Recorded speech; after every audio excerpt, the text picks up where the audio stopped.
Hey guys, welcome back to the garage. Today's quick tip is going to be about primary and secondary clutches. Excuse my mess, but this is how I get when I work on things in my spare time sometimes. So anyways, let's get to the video.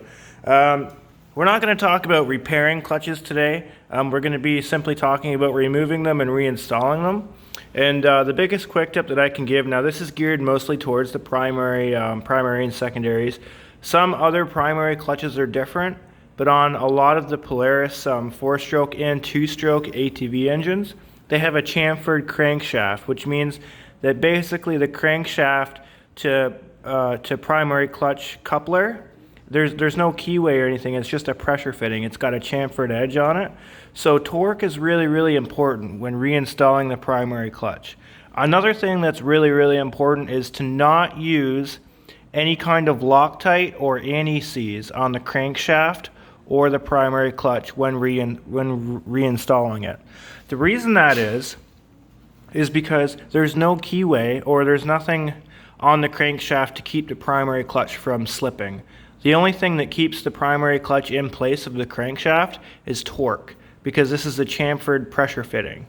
So what that means is that if you don't have a torque wrench when you reinstall a primary clutch like this one, you better get one, because torque is very, very important. If this thing is off by a couple of foot-pounds, it could vibrate loose and not only destroy your clutch, it could hurt you, and it could ruin the crankshaft on your engine too. So don't quote me on this, but I believe that most of these Polaris primaries are 57 foot-pounds, and I always go to 60.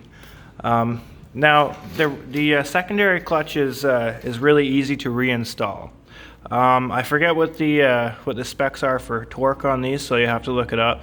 But installation is really easy. Now, when we reinstall the secondary clutch, we can use some anti-seize because this has a spline shaft. So we're going to use the Permatex gray anti-seize today, and what we're going to do is we're going to apply it to these splines. And the reason we're going to do that is because it'll help with anti-vibration. It actually helps keep these splines in good shape over time, and most of all, it'll help with disassembly of the clutch next time if it needs to come off again. And that's going to be a really important point on this bike. It may need to come off again in the future, because on this particular engine, you have to take the clutches off to get the starter motor off, and that's why we're taking the clutches off this four-wheeler, because the starter motor was seized and it needed to be replaced.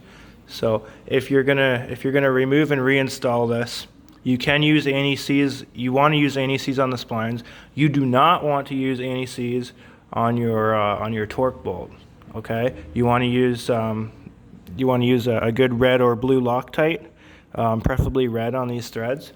Not too much, just a little bit. I mean, there's nothing wrong with using Loctite. So anyways, I hope this quick tip helps. We're not going to get too in-depth with clutches today. I just wanted to go over removal and disassembly just to help you guys out a little bit that are unfamiliar with primary and secondary clutches. So thanks for watching. Be safe, have fun, stay dirty, and remember to keep your pop out of the mud. And thanks for watching our videos.